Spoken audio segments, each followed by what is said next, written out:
The Foghorn is a fascinating story to me because of its genesis.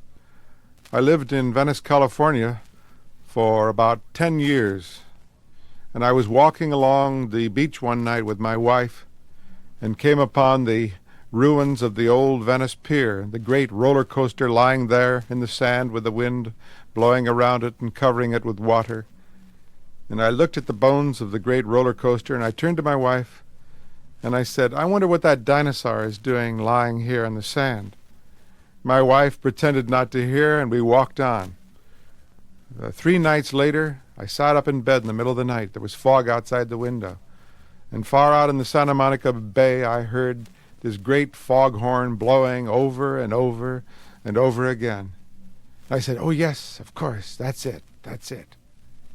And I got up, and I went, and I wrote the Foghorn about this dinosaur and about this lighthouse. So the genesis was in a very real encounter with a roller coaster, and the sand, and the night, and the fog. And here's the story.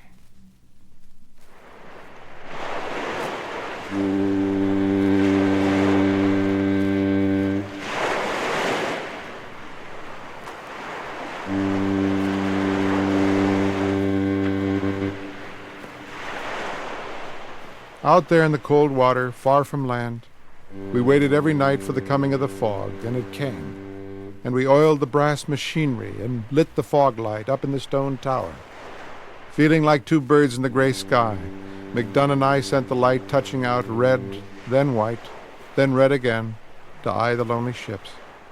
And if they did not see our light, then there was always our voice, the great deep cry of our foghorn, shuddering through the rags of mist to startle the gulls away, like decks of scattered cards, and make the waves turn high and foam. "It's a lonely life, but you're used to it now, aren't you?" asked McDunn. "Yes," I said. "You're a good talker, thank the Lord." "Well, it's your turn on land tomorrow," he said, smiling, "to dance the ladies and drink gin. What do you think, McDunn, when I leave you out here alone?" "On the mysteries of the sea." McDunn lit his pipe. It was 7:15 of a cold November evening, the heat on, the light switching its tail in 200 directions, the foghorn bumbling in the high throat of the tower. There wasn't a town for 100 miles down the coast, just a road which came lonely through dead country to the sea, with few cars on it, a stretch of 2 miles of cold water out to our rock, and rare few ships. "The mysteries of the sea," said McDunn thoughtfully. "You know, the ocean's the biggest damn snowflake ever. It rolls and swells 1,000 shapes and colors, no two alike. Strange. One night, years ago, I was here alone, when all of the fish of the sea surfaced out there. Something made them swim in and lie in the bay, sort of trembling and staring up at the tower light, going red, white, across them, so I could see their funny eyes. I turned cold. They were like a great peacock's tail, moving out there until midnight. Then, without so much as a sound, they slipped away. The 1,000,000 of them were gone. I kind of think maybe in some sort of way they came all those miles to worship. Strange. But think how the tower must look to them, standing 70 feet above the water, the god light flashing out from it, and the tower declaring itself with a monster voice. They never came back, those fish. But don't you think for a while they thought they were in the presence?" I shivered. I looked out at the long gray lawn of the sea, stretching away into nothing and nowhere. "Oh, the sea's full." McDunn puffed his pipe nervously, blinking. He'd been nervous all day and hadn't said why. "For all our engines and so-called submarines, it'll be 10,000 centuries before we set foot on the real bottom of the sunken lands, in the fairy kingdoms there, and no real terror. Think of it, it's still the year 300,000 before Christ down under there. While we've paraded around with trumpets, lopping off each other's countries and heads, they have been living beneath the sea 12 miles deep and cold, in a time as old as the beard of a comet. Yes, it's an old world. Come on, I got something special I've been saving up to tell you." We ascended the 80 steps, talking and taking our time. At the top, McDunn switched off the room lights so there'd be no reflection in the plate glass. The great eye of the light was humming, turning easily in its oiled socket. The foghorn was blowing steadily, once every 15 seconds. "Sounds like an animal, don't it?" McDunn nodded to himself. "A big, lonely animal crying in the night, sitting here on the edge of 10 billion years calling out to the deeps. I'm here, I'm here, I'm here." And the deeps do answer. Yes, they do. "You've been here now for 3 months, Johnny, so I better prepare you. About this time of year," he said, studying the murk and fog, "something comes to visit the lighthouse." "The swarms of fish, like you said?" "No, this is something else. I've put off telling you because you might think I'm daft, but tonight's the latest I can put it off, for if my calendar's marked right from last year, tonight's the night it comes. I won't go into detail. You'll have to see it yourself. Just sit down there. If you want, tomorrow you can pack your duffel and take the motorboat into land and get your car parked there at the dinghy pier on the Cape and drive on back to some little inland town and keep your lights burning nights. I won't question or blame you. It's happened 3 years now, and this is the only time anyone's been here with me to verify it. You wait and watch." Half an hour passed, with only a few whispers between us. When we grew tired waiting, McDunn began describing some of his ideas to me. He had some theories about the foghorn itself. "One day, many years ago, a man walked along and stood in the sound of the ocean on a cold, sunless shore and said, 'We need a voice to call across the waters, to warn ships. I'll make one. I'll make a voice like all of time and all of the fog that ever was. I'll make a voice that is like an empty bed beside you all night long, and like an empty house when you open the door, and like trees in autumn with no leaves. A sound like the birds flying south crying, and a sound like November wind and the sea on the hard, cold shore. I'll make a sound that's so alone that no one can miss it, that whoever hears it will weep in their souls, and hearts will seem warmer, and being inside will seem better to all who hear it in the distant towns. I'll make me a sound and an apparatus, and they'll call it a foghorn, and whoever hears it will know the sadness of eternity and the briefness of life." The foghorn blew. "I made up that story," said McDunn quietly, "to try to explain why this thing keeps coming back to the lighthouse every year. The foghorn calls it, I think, and it comes." "But," I said. "Shh," said McDunn. "There." He nodded out to the deeps. Something was swimming toward the lighthouse tower. It was a cold night, as I have said. The high tower was cold, the light coming and going, and the foghorn calling and calling through the raveling mist. You couldn't see far, and you couldn't see plain, but there was the deep sea moving on its way about the night earth, flat and quiet, the color of gray mud. And here were the two of us, alone in the high tower, and there, far out at first, was a ripple, followed by a wave, a rising, a bubble, a bit of froth. And then from the surface of the cold sea came a head, a large head, dark-colored, with immense eyes, and then a neck, and then not a body, but more neck and more. The head rose a full 40 feet above the water on a slender and beautiful dark neck. Only then did the body, like a little island of black coral and shells and crayfish, drip up from the subterranean. There was a flicker of tail.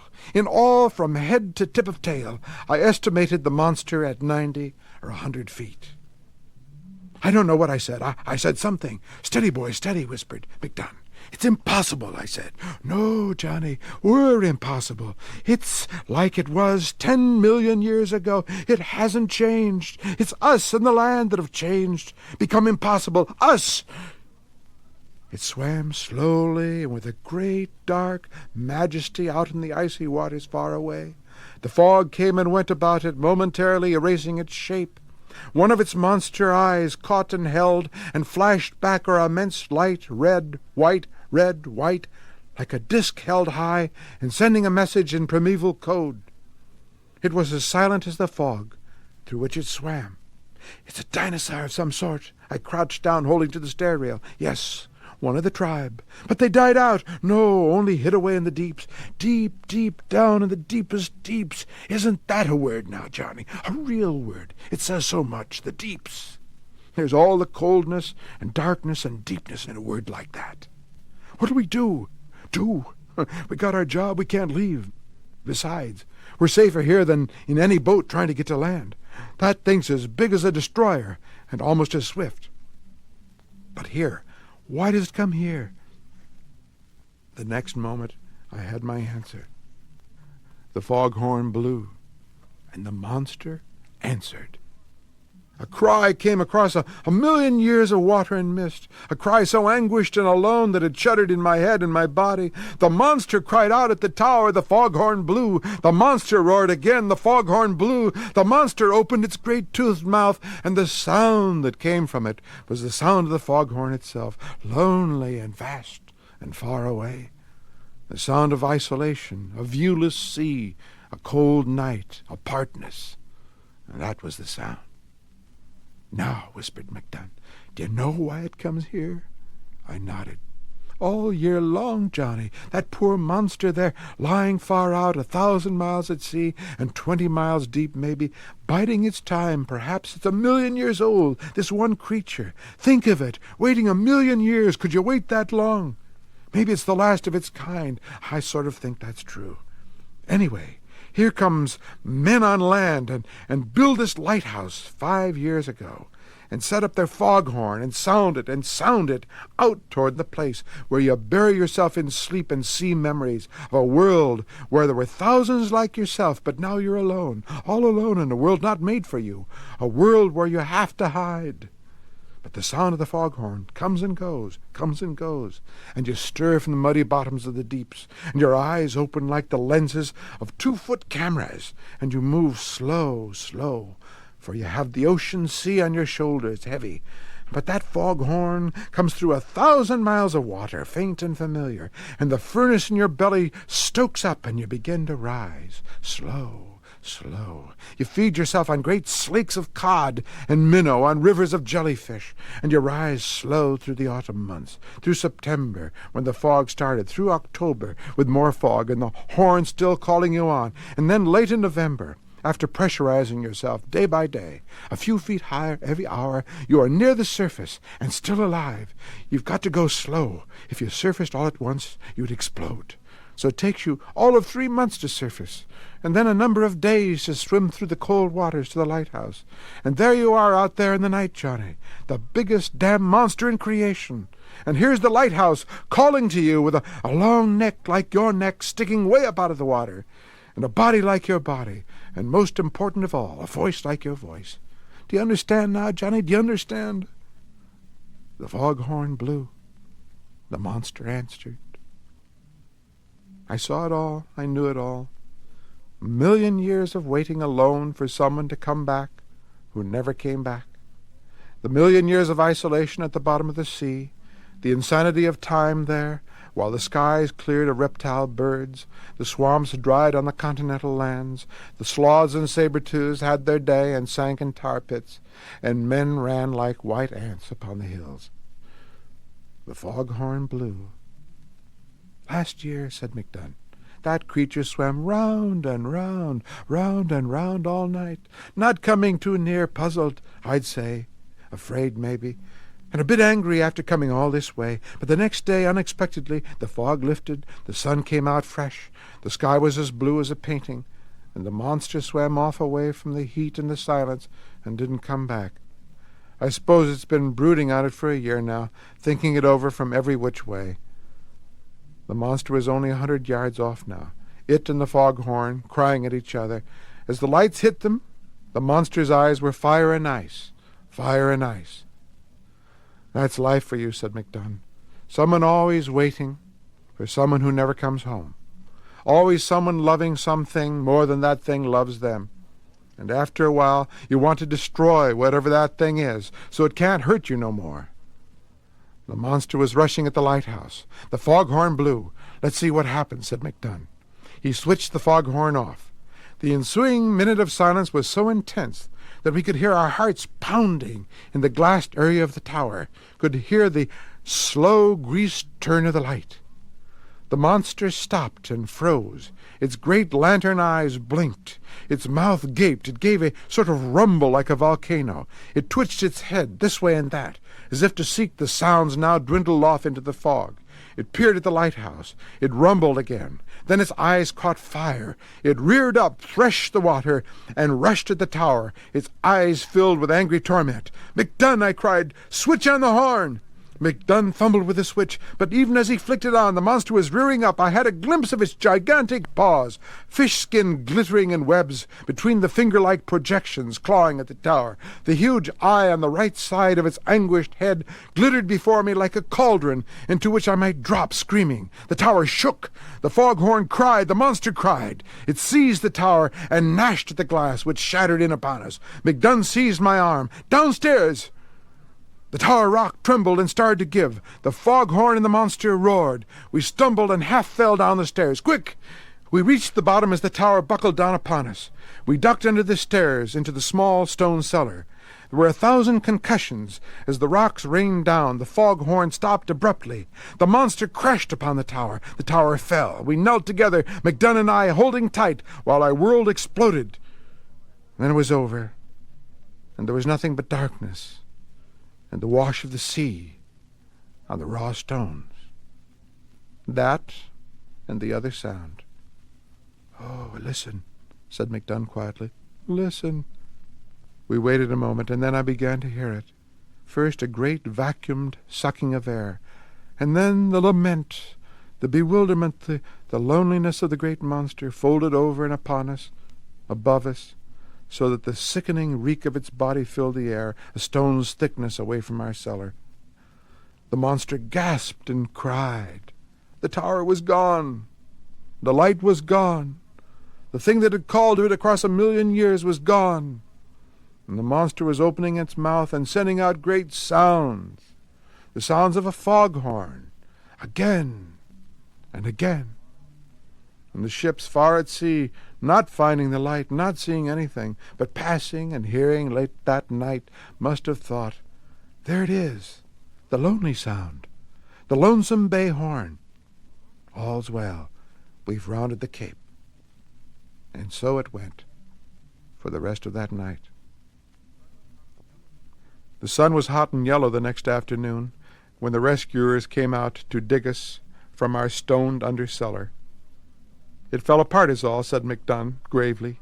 "We had a few bad knocks from the waves, and it just crumbled." He pinched my arm. There was nothing to see. The ocean was calm, the sky blue. The only thing was a great algaic stink from the green matter that covered the fallen tower stones and the shore rocks. Flies buzzed about. The ocean washed empty on the shore. The next year they built a new lighthouse, but by that time I had a job in the little town and a wife and a good, small, warm house that glowed yellow on autumn nights, the doors locked, the chimney puffing smoke. As for McDunn, he was master of the new lighthouse, built to his own specifications out of steel-reinforced concrete. "Just in case," he said. The new lighthouse was ready in November. I drove down alone one evening late and parked my car and looked across the gray waters and listened to the new horn sounding once, twice, 3, 4 times a minute far out there by itself. The monster, it never came back. "It's gone away," said McDunn. It's gone back to the deeps. It's learned you can't love anything too much in this world. It's gone into the deepest deeps to wait another 1,000,000 years. The poor thing, waiting out there and waiting out there, while man comes and goes on this pitiful little planet, waiting and waiting. I sat in my car listening. I couldn't see the lighthouse or the light standing out in Lonesome Bay. I could only hear the horn, the horn, the horn. It sounded like the monster calling. I sat there, wishing there was something I could say.